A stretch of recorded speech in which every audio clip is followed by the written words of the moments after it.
em torno de 14 bilhões de reais em 30 anos. Cara, o que assusta nessas obras é a quantidade do orçamento. É muito alto. 10 maiores obras de infraestrutura do Brasil em andamento. Como é que é, pessoal? Bem-vindos para mais um vídeo. Eu sou o vosso apoio Dalino, para quem não me conhece. Já vamos começar a semana nos altares, né? Mostrar algumas coisas que a mídia não mostra. Entendeu? O link está aqui na descrição. É um canal que tem muita coisa lá. Vamos lá ver o vídeo. Túneis escavados em silêncio sob as cidades e viadutos que se erguem sobre vazios ainda rurais. O Brasil de 2025 está passando por uma transformação inédita, com um mapa de obras que reposicionam a logística nacional. Por trás de cada uma delas existem cifras bilionárias, decisões de engenharia levadas ao limite e cronogramas que avançam em meio a crises políticas. Agora, quando vem na minha cabeça a palavra cifras, não tenho como não pensar em riqueza de agricultura. Econômicas e ambientais. Neste vídeo, Cifra você não, verá safras, quais são as safras. Cifras não, safras. 10 maiores obras de infraestrutura pesada em andamento no Brasil. 10º lugar, Nova Serra das Araras, BR-116. Na Serra das Araras, a Dutra está sendo literalmente redesenhada. O antigo traçado de 8 quilômetros, com curvas fechadas e pistas simples em cada sentido, está dando lugar a 2 novas pistas, também com 8 quilômetros cada, somando 4 faixas por sentido, acostamentos e um conjunto de 24 viadutos que 4 faixas por sentido já podemos considerar uma autoestrada, né? a encosta em vários níveis. O investimento gira em torno de 1,5 bilhão de reais e transforma o trecho mais crítico da BR-116 em um corredor contínuo de obras de arte especiais.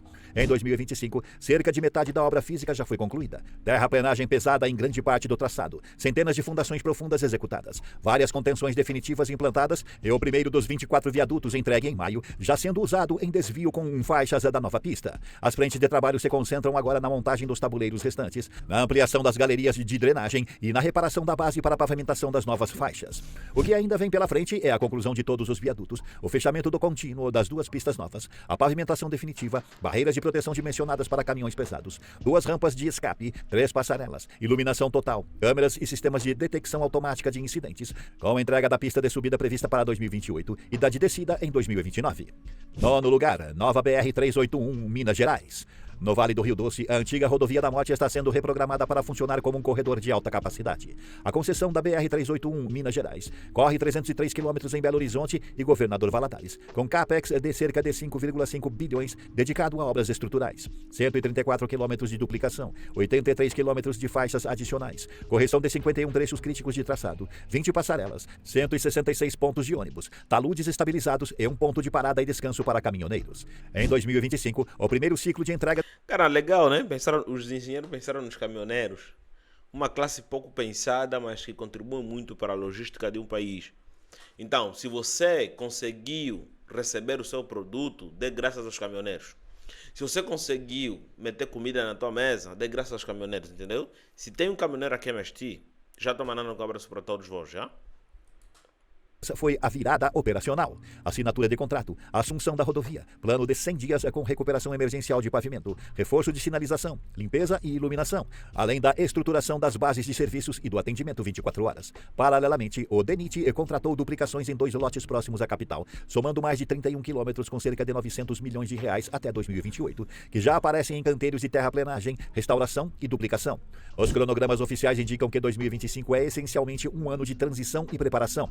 As grandes obras lineares entram em ritmo mais forte a partir de 2026. Na prática, o avanço físico das intervenções estruturais ainda está em fase inicial, abaixo de 10% do total previsto. 8º lugar, Corredor Fiol. A Fiol forma a espinha dorsal ferroviária da Bahia, um eixo de cerca de 1.527 quilômetros ligando o futuro Porto Sul, em Ilhéus, à Ferrovia Norte-Sul, em Figueirópolis, no Tocantins, desenhado para escoar minério e grãos do oeste baiano até o litoral, em Bitola Larga.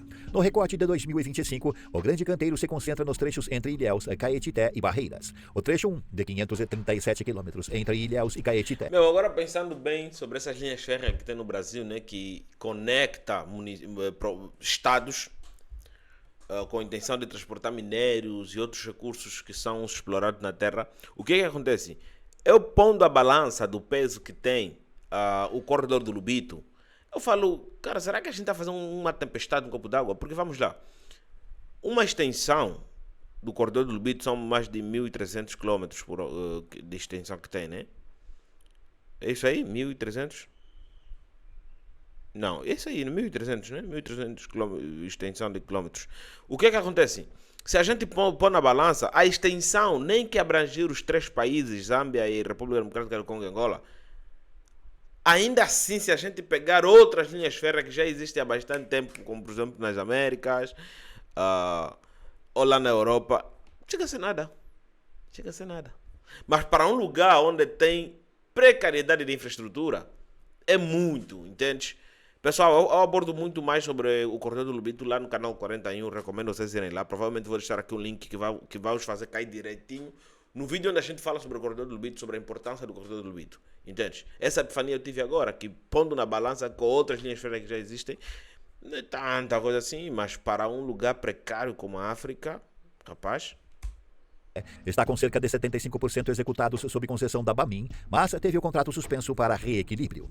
No trecho 2, entre Caetité e Barreiras, com 485 quilômetros, o avanço físico chegou a pouco mais de 70% em meados de 2025, com grandes cortes, aterros, viadutos e pontes ferroviárias já erguidos, inclusive a travessia planejada sobre o Rio São Francisco. Ainda assim, auditorias do TCU apontam atrasos e lotes com pouco serviço iniciado por falta de projetos executivos aprovados, o que mantém o corredor em situação de obra aberta e descontínua. Mesmo com algo em torno de 2/3 da plataforma concluída nos principais trechos, a FIOL ainda se comporta em 2025 como um dos maiores canteiros ferroviários ativos do país. 7º lugar, Túnel Santos-Guarujá. O túnel Santos-Guarujá é o salto tecnológico da lista. O primeiro túnel imerso do Brasil, com um traçado de 1,5 km, sendo 860 metros embaixo do canal portuário, conectando Santos ao Guarujá, com faixas para veículos, espaço para VLT ou BRT e ciclovia, em um pacote de cerca de 6,8 bilhões de reais, classificado como a maior obra do novo PAC. Em 2025, o que está entregue não é concreto, mas estrutura institucional, licença ambiental prévia emitida pela CETESB, modelagem finalizada, leilão realizado na B3 e escolha da concessionária Mota Angel para construir e operar o túnel. Cara, Motengil também está no Brasil. Motengil está no Brasil. Cara, não sabia disso, não. O cronograma oficial prevê, para os próximos anos, a definição da área da doca de montagem em 2026, a fabricação dos módulos de concreto entre 2027 e 2030, a montagem da estrutura imersa até o fim de 2030 e, no mesmo ano, o início das obras de acesso em Santos e Guarujá, com operação comercial estimada para 2031. Cara, isso aqui é um desafio. Isso aqui é um desafio. Por que é um desafio? Porque o Brasil, né, por ser continental, então vou falar o Brasil em vez da América Latina, ele está em uma desvantagem geográfica. A geografia do Brasil não facilita, não ajuda em certas construções de engenharia que envolvem engenharia de ponta. Não ajudam. Por exemplo, existem muitos obstáculos que podem encontrar quando começarem a fazer este túnel.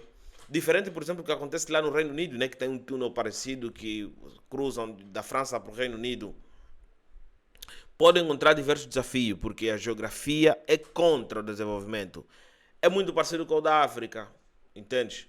O continente americano, né? A América do Sul, na região sul, o continente americano na região sul, e a África são parecidos nessa questão. Muito relevo, muitas rochas e muitos recursos ocultos. Porque ao furar isso pode encontrar aí qualquer tipo de recurso, um gás natural, é difícil, mas pode encontrar, ou petróleo. Vai inviabilizar a construção, porque ainda vão ter que priorizar. Então, isso é desafio. 6º lugar, BR-163, Mato Grosso do Sul. Na BR-163, em Mato Grosso do Sul, a Motiva Pantanal assumiu um corredor de 845 quilômetros que já chegava à nova concessão com histórico de promessas não cumpridas. O contrato assinado em 2025 prevê mais de 9,3 bilhões de reais em investimentos ao longo de 29 anos, com 203 quilômetros de duplicações novas, cerca de 150 quilômetros de faixas adicionais, 23 quilômetros de marginais, 5 contornos urbanos, passagens de fauna, 3 pontos de parada e descanso e cobertura de rede 4G em toda a rodovia. Caramba! Que existe hoje de concreto em pista é... Meter o Wi-Fi na estrada! Vamos meter no caso, né? O legado da fase anterior. Aproximadamente 150 quilômetros já duplicados, concentrados em trechos mais carregados, o que corresponde a algo perto de 18% da extensão total. É essa base que permitiu iniciar a cobrança de pedágio e reduzir os acidentes mais graves. Em 2025, a nova etapa abriu frentes em Campo Grande, Jaraguari e Bandeirantes. O grosso do programa, porém, ainda está no papel ou em fase inicial de canteiro. Duplicar todos os 203 quilômetros previstos, estender as faixas adicionais e concluir os contornos. Hoje, a rodovia opera com algo em torno de de 20% em pista dupla. Quando as duplicações do contrato forem entregues, essa participação deve se aproximar de 40%. Quinto lugar, Ferrovia de Integração do Centro-Oeste. A FICO foi desenhada para fechar um vazio logístico entre o Araguaia e a Malha Nacional. No plano completo, são 1.534 quilômetros entre a Ferrovia Norte-Sul em Maracajá. Veja aquilo que eu estava a falar sobre a extensão de linha de estrada ou linha férrea, né? Nós aqui não temos uma estrada com muita extensão, não temos. Nossas estradas são curtinhas e boa parte, né, dos trajetos foram delimitados ou foram construídos pelos portugueses com intenção de extração de recursos minerais.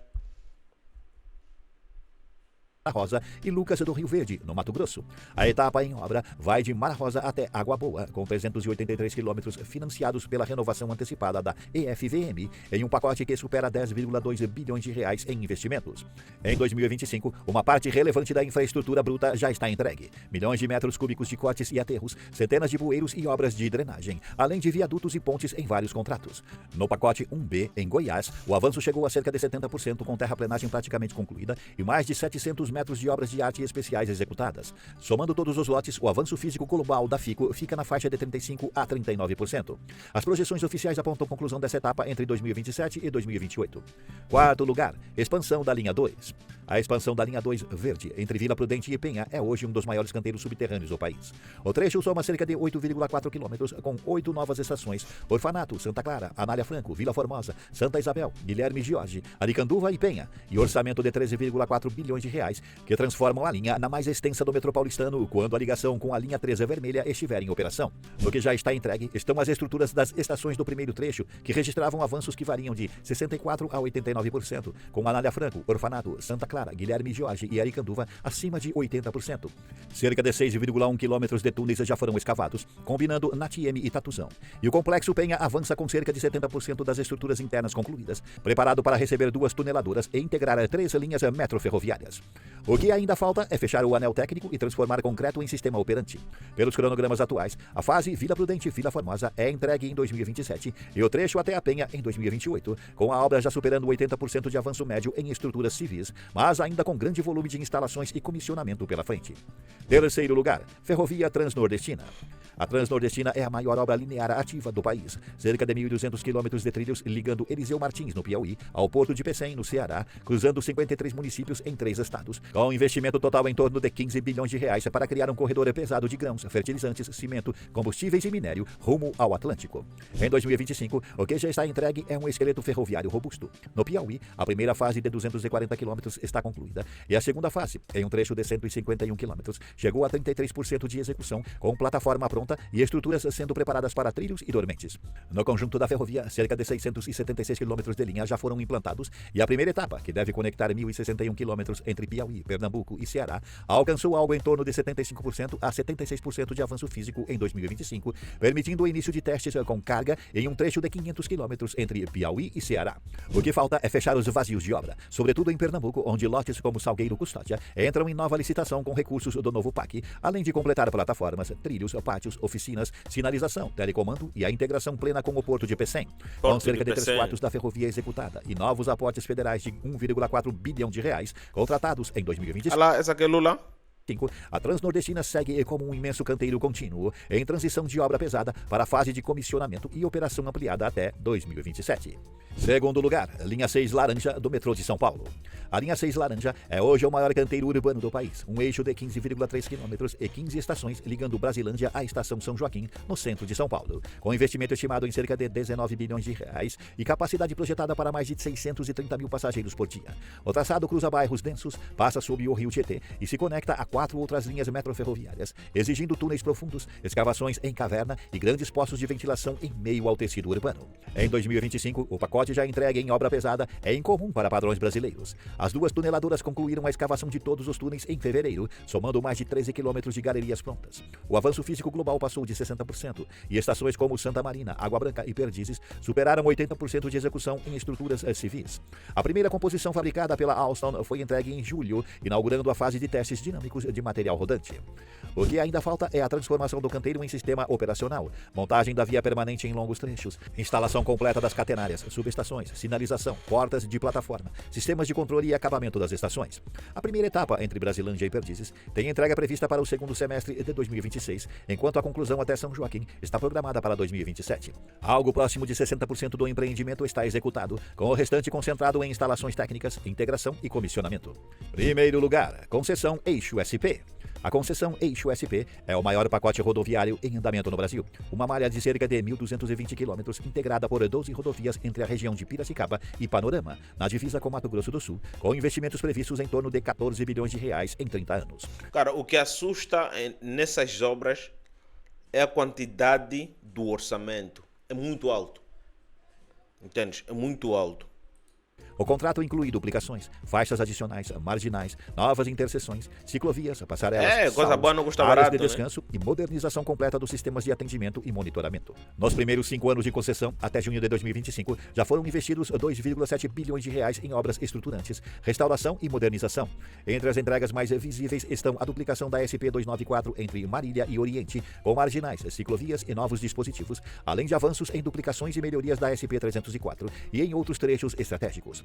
Em termos de programa, isso representa algo próximo de 20% do investimento total contratual já executado, com trechos operando em padrão próximo a rodovias de padrão internacional. O que vem pela frente é a parte mais pesada do CAPEX. Novas duplicações em corredores como SP 284, ampliação de faixas, marginais urbanas, adequação de entroncamentos, passarelas e implantação de áreas de descanso em toda a malha, dentro de um cronograma que se estende pela próxima década. Na prática, cerca de 1/5 do pacote de investimentos já saiu do papel. Os 4/5 restantes mantêm o Eixo SP como o maior canteiro rodoviário contínuo do país em 2025. Bom, como eu tinha dito, né, os investimentos, o valor dessas obras é que impressiona, e vamos combinar que é muito caro, é muito dinheiro, né? A gente sabe, né, que isso pode estar envolvido muitas coisas e tal, mas devemos lembrar uma coisa que pode nos deixar muito mais feliz. Já está em andamento, boa parte dessas obras já está em andamento e algumas já foram entregues as primeiras partes. Alguma parte já está funcionando. E eu gosto muito de ver vídeos assim de estrada. E uma das coisas que eu vejo e elogio muito no Brasil é isso, né? Estrada. Estrada. Entendeu? Estrada. E eu acredito que o Brasil, só mesmo vendo esses 10 projetos, o Brasil deveria ser espelho para os países africanos. Porque enfrentam as mesmas dificuldades que a nossa. Entendes? Inscreva no canal, atenção, não esqueçam de partilhar o vídeo se interessaram. Muito obrigado por terem recomendado esse vídeo. Nos vemos à próxima. Tchau.